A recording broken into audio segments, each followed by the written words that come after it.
當慈禧太后遇上維多利亞女王，當秦大百姓要公審秦始皇，歷史原來係可以咁樣解讀。全港40隊中學師生參與製作，歷史文化學堂主持白耀燦。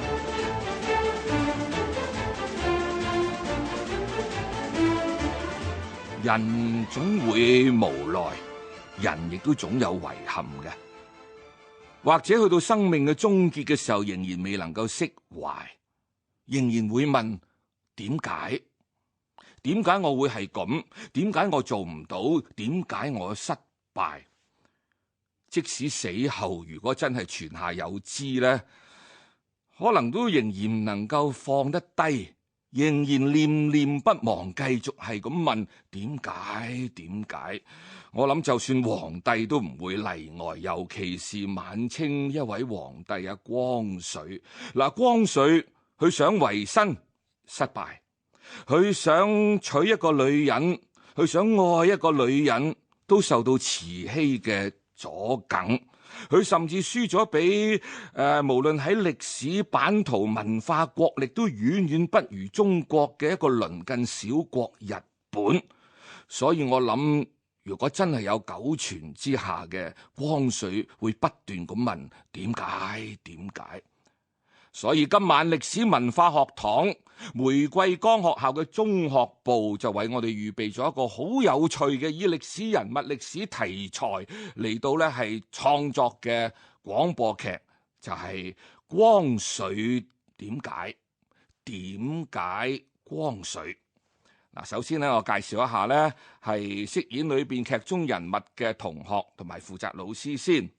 光緒呢係由梁慶倫同學呢係飾演，名字呢就係吳建文，慈禧呢就係黃嘉琪，珍妃呢就係陳詠詩，平民呢就係許巍雄，袁世凱就係同樂，同樂亦都會負責旁白嘅。咁另外謝婉瑤同學呢又分別飾演餘生同埋呢保守派，指導老師係傅瑞芳老師同埋邱家豪老師。好，而家我哋先聽光緒點解？點解光緒？歷史上有唔少嘅懸案、不解之謎，喺人生當中又何嘗唔係充滿疑問嘅呢？光緒，特重愛新覺羅在湉，係清朝自順治帝以嚟嘅第9位皇帝。面對住中國被瓜分嘅危機，佢推行咗戊戌維新呢個看似周詳全面嘅改革嚟應對，但只係推行咗短短嘅103日就宣告失敗。佢作為一國之君，會對自己嘅計劃有咩疑問呢？而佢同慈禧中間嘅瓜葛，亦都係歷史冇記載嘅另一個謎團。但係歷史卻冇詳細記載佢對慈禧有咩感受。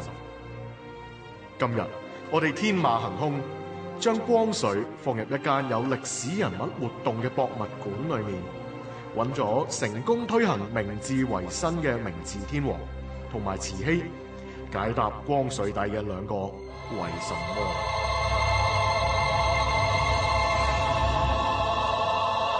唉，舒服晒，終於都喐得啦！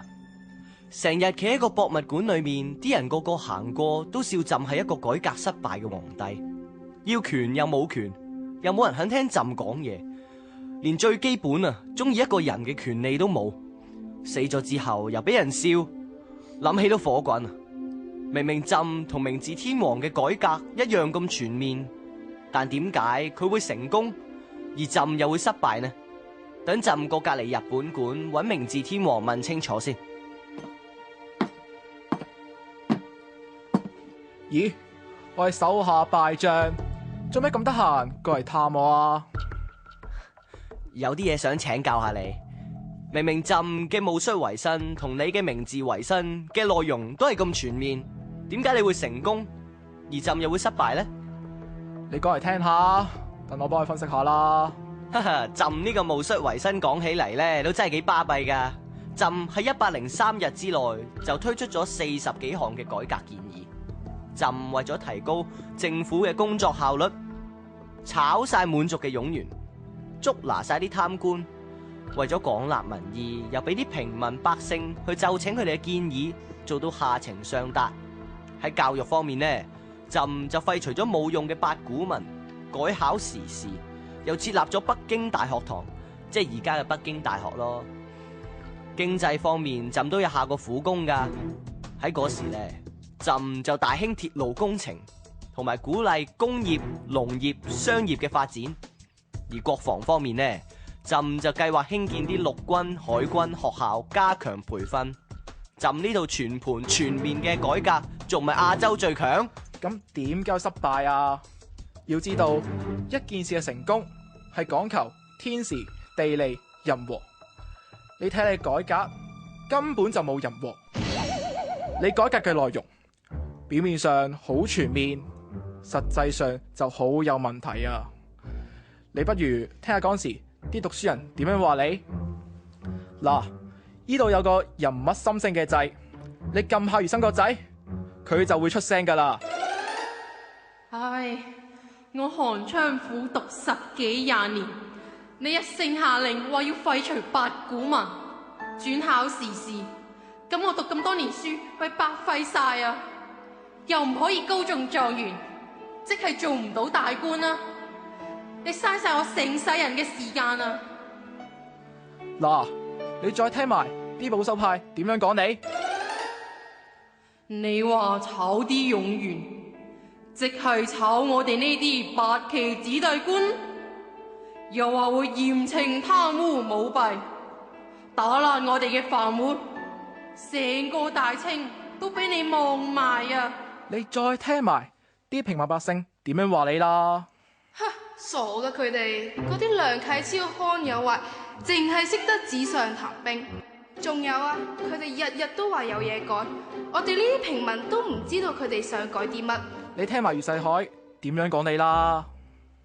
哼，康有為呢一班人希望我出兵幫光緒帝對付慈禧，實在太天真啦！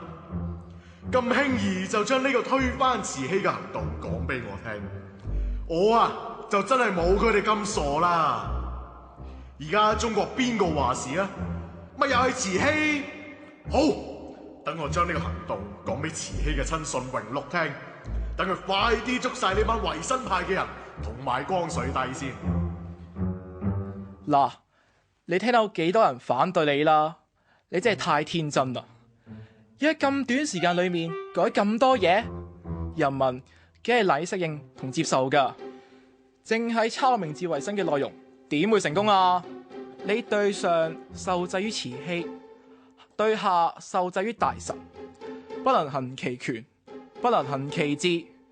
你個天朝大國嘅皇帝，翻去反省下啦。點解？點解？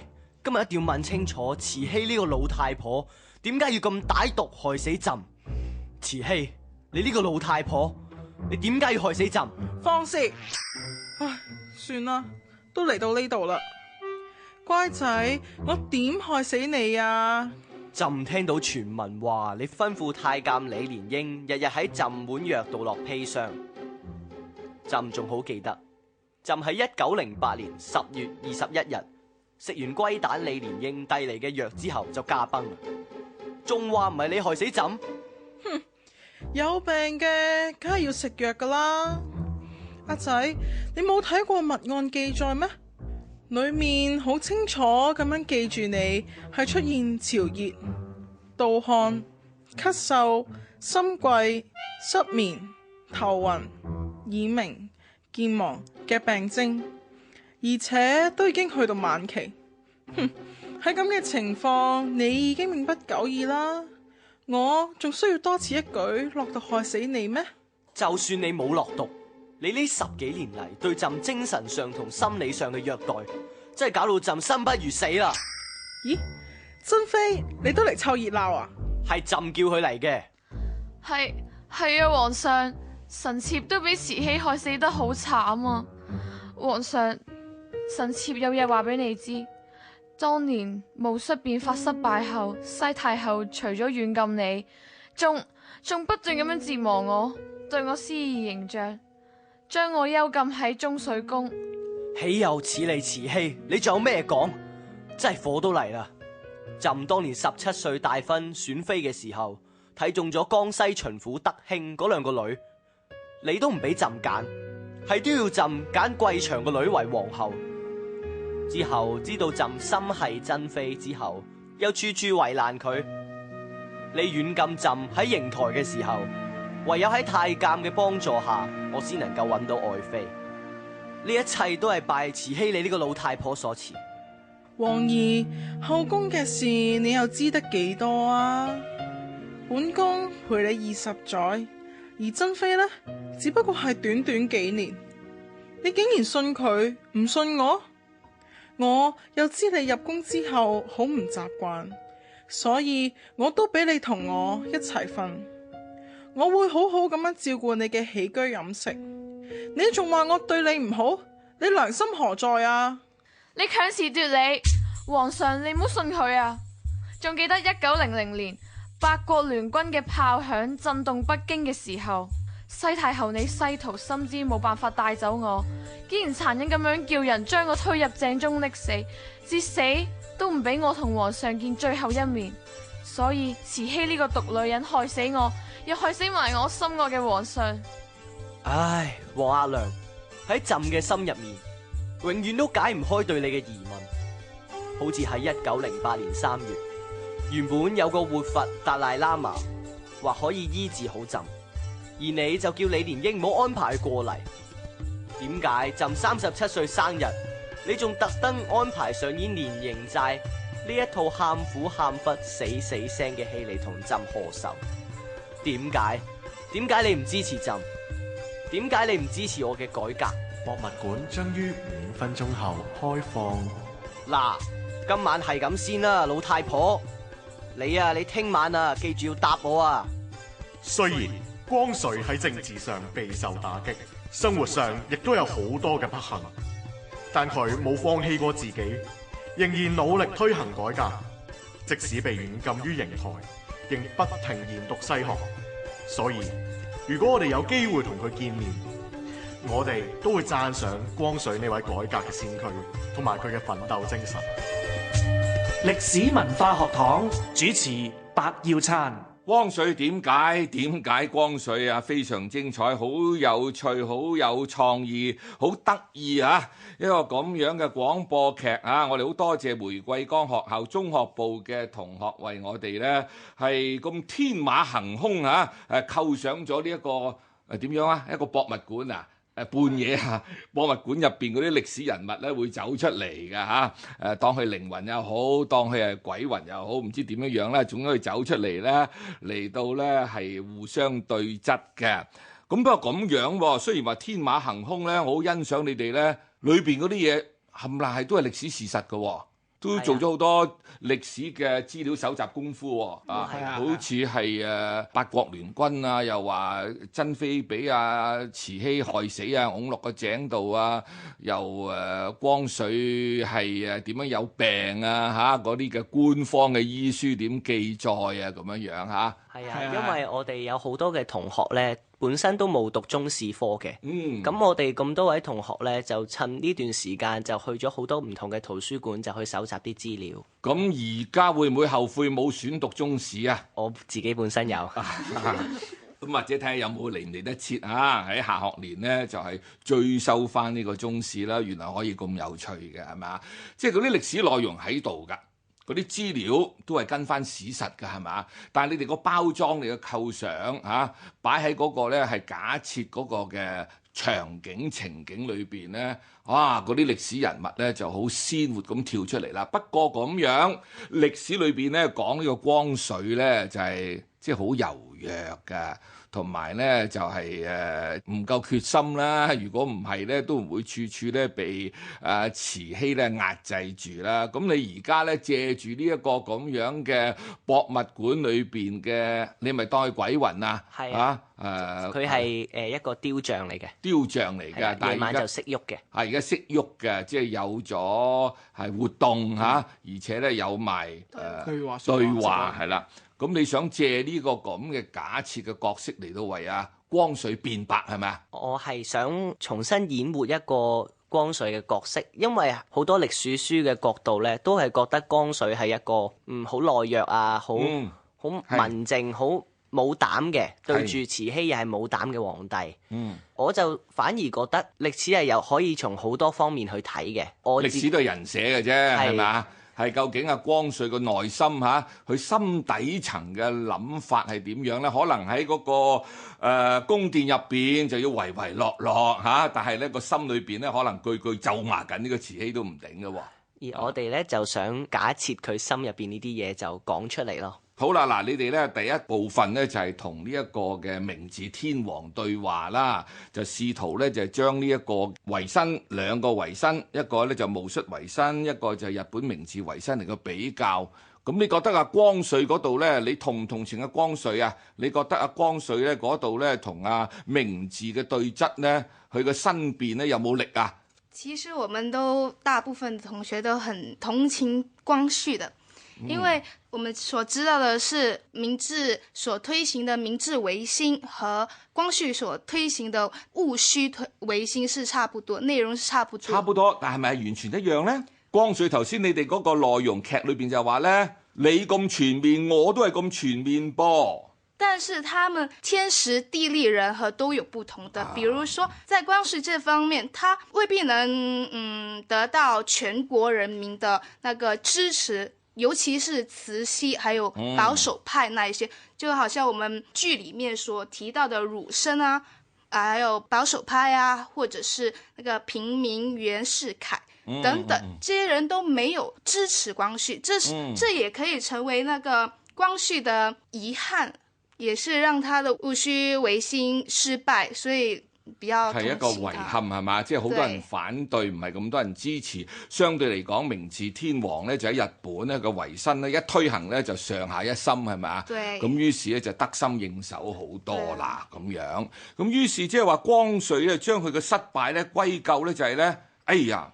即係你哋唔支持我啫嘛！如果你哋支持我呢，我推行呢啲咁樣嘅改革其實好好嘅喎，好全面喎。我想問嘅就係話，係咪真係咁全面呢？那也未必的，因為在劇中我們也提到了很多的角色，也去從他們各個不同的方面去講述他們的想法，探索一下各個角色對光緒所推出來的戊戌那個維新革命所處的那個立場還有看法，可以看出其實光緒所推出來的那個革命不全面的，比如說他沒有考慮到平民的那個想法等等，對不對？冇考慮到平民嘅想法，仲有不過呢就係咪許同學係嘛？許毅雄同學就你頭先講光緒或者戊戌嘅革命呢，嗱，即係當時未至到係革命嘅。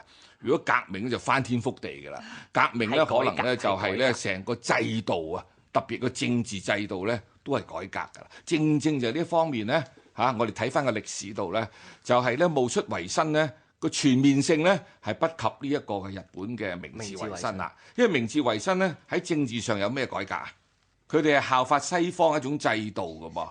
喺圖書館翻查資料有冇留意到呢一度啊？佢哋有一個憲政嘅立憲嘅。君主立憲啊，冇錯啦，而且咧仲有一個國會嘅，開始咗一種咧係西方嘅代議民主政制嘅一個起步嚟嘅。啊，雖然當然咧大權仍然咧係握在天皇一個人嘅手上，但係畢竟咧喺個制度上咧有一個劃時代嘅破嘅。咁而康有為、梁啟超咧，當時都未提到君主立憲呢樣嘢，就已經咧因為保守勢力、其他反對嘅力量太強咧而失敗嘅。咁所以我哋單從嗰個改革嘅內容咧，其實咧就係咧始終光緒未及得咁全面。不過如果我哋話咧，如果光緒推行嗰個維新變法咧，好似明治咁全面呢，可能仲早失敗都唔頂，可能都唔需要等到103天，係咪？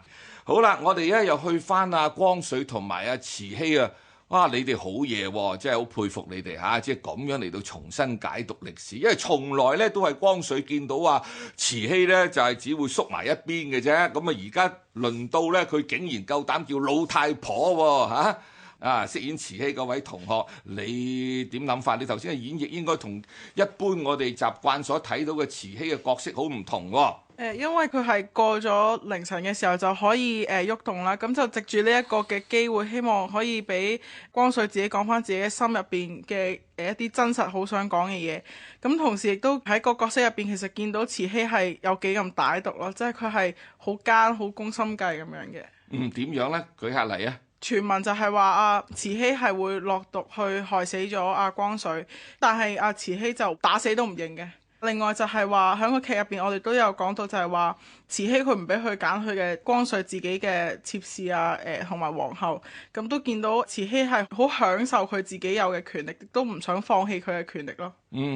係啦，頭先你話咧慈禧點都唔肯承認咧係佢咧毒死光緒，但係事實上咁湊合喎。光緒啱啱喺慈禧死之前一日死，咁於是有一種嘅解讀方法就係話咧慈禧知道自己就嚟死啦。咁佢唔想呢，我死咗之後，光緒仲喺度，咁於是光緒咧重新咧就掌權，推行翻佢嗰個咧維新嘅新政。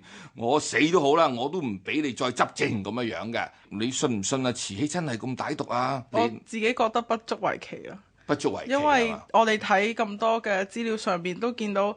慈禧佢係好唔捨得自己嘅權利，都好希望自己繼續好好咁樣享受自己嘅權利，同埋佢亦都唔係咁夠膽將成個江山拱手相讓俾光緒嘅。係啦，嗱呢個呢就係呢我哋讀歷史嘅有趣嘅地方啦，就係呢我都曾經講過喺呢個節目都講過唔止一次，但係值得再講嘅啫。歷史係人寫嘅，歷史嘅記載雖然記載咗好多事件、好多人物佢嘅説話、佢嘅行為，但係記載唔到人物嘅內心㗎。即使你話咧，歷史可能揾到嗰啲資料啊，係嗰個人物嘅日記咧，講佢嘅內心世界，但係日記會唔會寫假話？會唔會啊？會。如果明知有本日記俾人睇嘅，自己淨係俾自己睇嘅就可能會好真啦。但係明知俾人睇嘅，係咪啊？可能又會唔同寫法喎。所以咧，即係睇日記都唔能夠真係咧，我哋話嗰個就係人物嘅真實嘅內心世界。所以人物真實嘅內心世界永遠係一個空間。呢個空間最好就係俾大家咧喺戲劇上咧，從嗰個角色代入裏邊咧嚟到揣摩，咁樣呢個歷史人物咧就會鮮活起嚟、立體起嚟，而且仲人性化好多添。所以今日咧，我哋好多謝咧係玫瑰崗學校中學部嘅老師同學同我哋咁好心思從一個咁有趣嘅角度咧嚟到解讀呢個晚清咁受人議論嘅呢一頁嘅歷史，好多謝各位。歷史文化學堂廣播劇製作洪建威，編導鄭希輝，香港電台文教組、香港中華文化發展聯合會合辦。